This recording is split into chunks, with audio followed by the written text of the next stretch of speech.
Hey, welcome to another edition of Breaking Protocol from the Razzle Dazzle Show, our ongoing miniseries where we break down key updates and design questions straight from the development of Shade Protocol. These episodes are built around the game's community engagement series Devs Ask You, or DAUs, where Kendall and the team not only show us changing, but invite fans to shape the journey with them. Joining me today is lead composer and sound designer Dillan Schmitz, who has been helping shape the emotional and sonic heartbeat of the game from the very beginning. We're going to look back at all the Shade Protocol trailers released so far and talk about how the music evolved alongside the project itself, and how music helps define the world, the characters, and the emotional identity of Shade Protocol. Be sure to follow us and Little Legendary on our socials and YouTube channel, and be sure to join the Shade Protocol Discord server to follow new DAUs, vote in polls, and share your voice directly with the dev team. Links to everything will be in the description down below, and with all that being said, it's Razzle Dazzle time!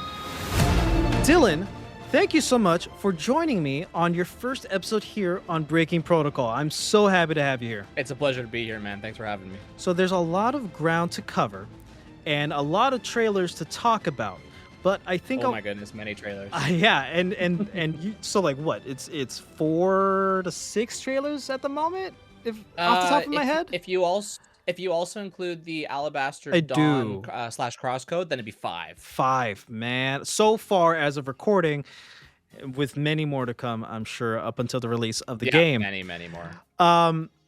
Before we dive deeper into these, I want to start with, the game has this really interesting balance between melancholy, beauty, intensity, and scale from what we see in the trailers, and of course from what we can dig up in the DAUs in the Discord server. Was it difficult early on figuring out how all of these emotions should coexist musically when you and Kendall were first in the early stages of prepping what this should sound like? You know, the funny thing about the musical evolution of Shade Protocol is that we were going for a much softer sound when Kendall first brought me on. Now, granted, that was very early in development, very, very early. In fact, I was one of the first hires. And the sound was a lot closer to a soft kind of just pure nylon string guitar or a classical guitar with string orchestra. And then a lot of the more kind of intensity and sci-fi stuff came as we were building up and as the game became a lot more action focused. Interesting. So I wonder how that timeline matches up with, because I know Kendall mentioned, I forget where, I don't know if it was in the Breaking Protocol episode or on one of the Discord chats or whatever, of the game, the whole sci-fi aesthetic that it takes wasn't that at the beginning. It was supposed to be this fantasy-esque story, high fantasy-esque story, I think, if I remember correctly. I wonder what that timeline is of that transition. If he already had the sci-fi thing in mind when he talked to you, I wonder. When he brought me on, it wasn't fantasy. It was okay. It was the sci-fi element, Okay. but there was a lot more focus primarily and almost exclusively on the story and the story beats of the game. And so he wanted to kind of branch away from a lot of the existing models of Metroidvanias, which tend to be a little bit more kind of I guess the main word would be hype. Right. And we wanted to kind of bleed into that more emotional side. Now, obviously, we had to let a little bit more of that action kind of come in, especially to match the current state of the game. And we're focused a lot more on action. We have all these cool combos and all that stuff. We can't have just a purely gentle guitar kind of soundtrack for that. That's not going to work. But we wanted to make sure that there was then a balance between those two. However, the pure fantasy element, which he's talked about, by the time he brought me on, it was sci-fi. Interesting, right? And even now through the music we hear in the trailers, it's never feel purely sci-fi. I can totally hear what you're talking about. That you wanted to bring in more. So there's this very emotional and almost human core to the tracks that we hear already, especially that first one. So that was intentional from the very beginning. Absolutely. And we wanted to make sure that there was still that kind of big human aspect to the music. There's a lot of games that do electronic music, and I think a couple of them do emotional really well, but there's this tendency with electronic music to just go straight into energy and pipe. It's just very common because of people's expectations when they hear electronic music. They usually think of EDM. A soundtrack that does fight against this, because I want to make sure that I also put up the devil's advocate, is a game like Tunic. Tunic has an electronic soundtrack, but it's much more kind of flowy and ethereal. I find that a lot of electronic soundtracks don't do that. They tend to be one of two categories, which is either like really hype EDM or fully ambient stuff like what EVE Online does. Using electronic elements more as a kind of ear candy or as a shaping of the piece, whereas the core is still like orchestra and emotional human elements. That was very important from the beginning because of just how Shade Protocol's story evolves. It's very focused on what happened to the human element and the electronic elements, the sci-fi, the robots. That's the thing almost that we end up fighting against. The orchestral parts of these tracks, that's what helps, I guess, the music breathe, maybe, right? Like you said, bring in more humanity, and I guess that kind of goes into the whole theme of Shade Protocol as we know right now. Like, yeah, replicas, humans, like there's a lot of layers going on here. Absolutely. Like, it's something that I like to bring up a lot because I've been on a couple podcasts where this question was asked, is that the music of Shade Protocol is very much inspired by the same kind of story that happened with Star Wars. Early on with Star Wars, it was supposed to be a fully electronic score because it's sci-fi, it's space, right?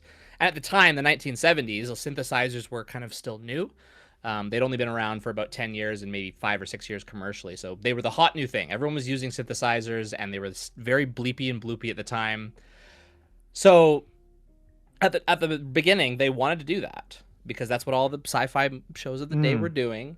But there was, I forget who convinced who, but somebody convinced somebody to do orchestral. And that's when John Williams was brought onto the score. And John Williams, of course, having a very classical background, he wanted to go full bombastic, in the style of like Holst's, which is a guy very famous. In fact, if you listen to his symphony, it's called The Planets. You'll see the inspiration for Star Wars very clearly. Like it's very like, oh yeah, there is all the inspiration for this. So I use that story because that's what we want to do with Shade Protocol, or at least what I wanted to do was with this human element being so prevalent, this kind of like philosophy of humanity kind of sitting in the background always of the story. I was like, well, I want to make sure that we're grounding this into a more emotional, more humanistic kind of element, which is the orchestra. Still bringing in those sci-fi elements because we don't want to be completely divorced from that, but allowing the music to just have a little bit more breath and a little bit of a more emotional depth than I thought that a purely electronic score could give. So you want to be the next John Williams? That's what I'm hearing. I won't be the next John Williams. I would love to have a shred of the skill set that he does. His orchestrations are absolutely impeccable. So a technical question that I've always been curious about, and I've just never had the time or took the time to like really dive into. Obviously, you're one person. We don't currently know of a entire orchestra being hired by Little Legendary for this soundtrack as of recording. Let's see how the Kickstarter eventually progresses, right? If it goes really gangbusters from here, we could do full orchestra. Oh my God. We do have live instruments confirmed, though. We do have live instruments, just not full orchestra at this point. How do you do it? Like how so are you like using the real instruments? But I doubt like you have enough room in your house to incorporate like so many different string instruments and whatever. How are you doing that on the computer? It's crazy how like still it's electronic music. I forget who I had this conversation with. I think it was Joel Korlitz from Heart Machine, of like it's still electronic music, but like you're reproducing live instrument. You know what I mean? It's crazy. Yeah, well, and try to imagine myself having the skill set to play like every single instrument in the orchestra at a high virtuosic level. Like, no, that would take lifetimes. Like, I'd have to be a 700-year-old vampire to be able to do that. No, so it's a mix of two things. One is having the orchestral knowledge to understand kind of what do instruments do in the real world and what are their tendencies. Because when you're recreating these instruments in a software format, there is the challenge of like, okay, well, but people will be able to piece it out right away if you're doing things that are very unusual. People just instinctively do somewhat understand how the orchestra sounds and how certain instruments sound. If you divorce yourself from that and you completely go the wrong way, it can sound inauthentic, or it can sound kind of synthetic in that sense. So that's the first step, is having the understanding of it. I have a whole textbook up there which is just massive on orchestration. And then the second part of it is just having enough tools under your belt and enough kind of things available to you that you can get pretty close to that sound. Like I have 4 or 5 orchestral libraries of samples, just massive, like 200, 300 gigabyte sample libraries that recreate the violins, that recreate the violas, the flutes, the everything that you can find in the orchestra to a really high level. So then it's mixing those two things. So I have the really powerful, really nice samples, and then the second part of it is that I understand how these instruments work in real life, and so I can bring in those little bits of like dynamic movement, the different articulations that are available to every single instrument, and just kind of general like placement, like where should they sit in the stereo field. All of that together alongside a healthy dose of proper and strong composition, that's how we get that really realistic sound, even with sampled or VST instruments. And I'm assuming like how you literally put it into the program or the software is using those keyboards to your left. Yep, this is it. This alongside, I have a really fun thing here, which is called a Rolly C-board, and it allows me to be a little bit more expressive because it's not like these keys where it's just up or down. Yeah. It's almost like squishy, and I can go to the side as well. Oh. Yeah, it's really fun, and I use that actually to do a lot more of the solo lines because I can get a little bit more expressive with it. I can instead of having to do everything by going back and like drawing lines and stuff to see like how loud it needs to be, I can do it just with my performance, which is really nice. Crazy. That's insane. Technology, man. That's crazy. There's not even one way to do it. Like I've seen people who come from like a wind background, like they played a brass or a woodwinds instrument, and they have like an electronic version of that they will input the notes with, and they can control dynamics with like their breath. Bro, that's cool. Insane. That's incredible. Oh my god, I love that. So like I love talking shop with you. Like it's always a pleasure. Like, oh, this is so cool. Just because like I know things, but I don't know all the things. So like, it's okay. I'm geeking out. So before we get like talk about the trailers themselves, I want to talk about what I think is the key melody for Shade Protocol, or like the key melody that almost all of these trailers share. You know, the part that goes da da da da da da, da, like that part. I hear that constantly within each of the trailers. So what I want to ask is, I'm also going to replace my singing with the actual part in the music, but what I want to ask is how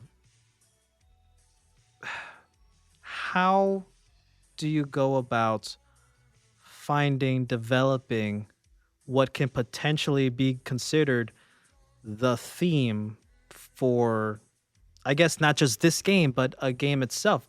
Like what, like it's a multi-part question that I have so many thoughts pop in when I think about this stuff. Like, how do you do it? What does this mean? What are the feelings that go into it for you? What is the feelings that go into it for the game? You know, like all this stuff. You're like, how, like what? You know?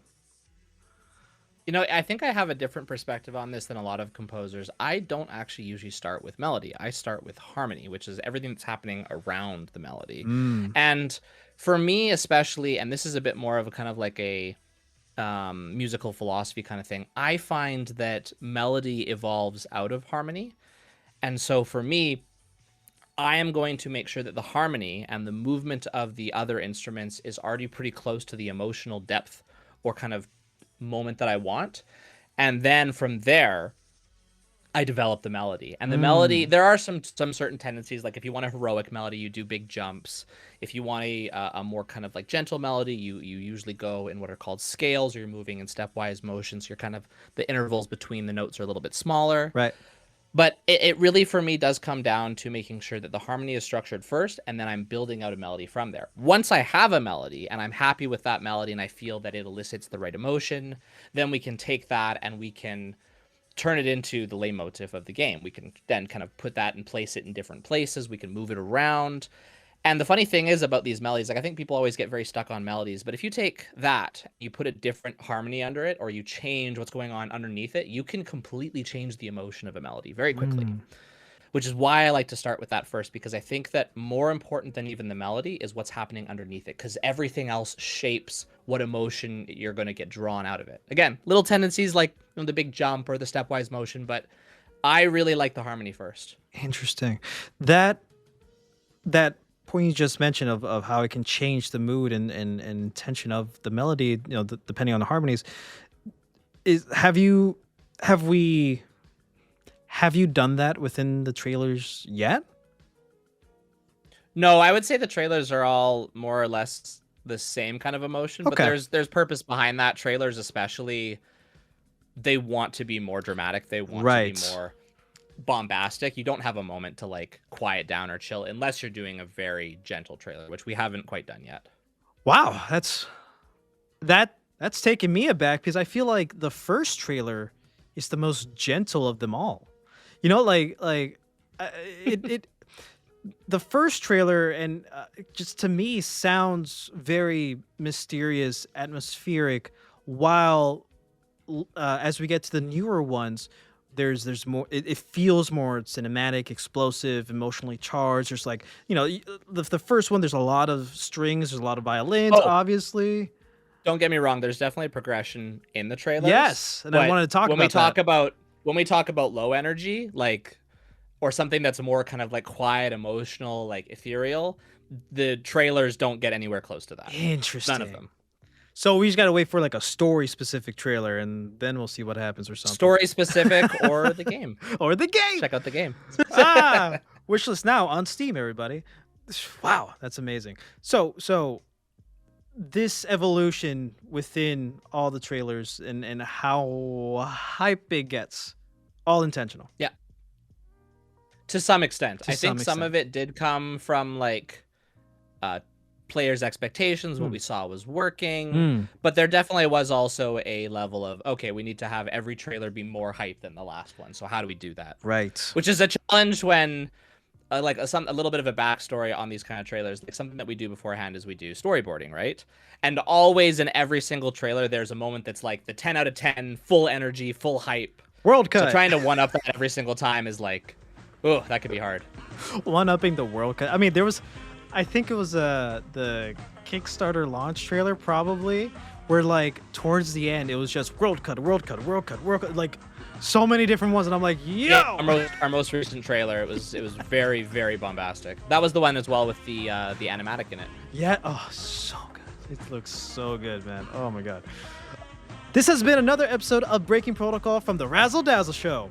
Want to help with Shade Protocol becomes? Join the Shade Protocol Discord server to follow new DAUs, vote in polls, and share your voice with the dev team directly. And if you like this breakdown, check out our past spotlights and interviews with Dillan and the rest of the team right here on the Razzle Dazzle Show. Remember, the future of Emeria is still being written.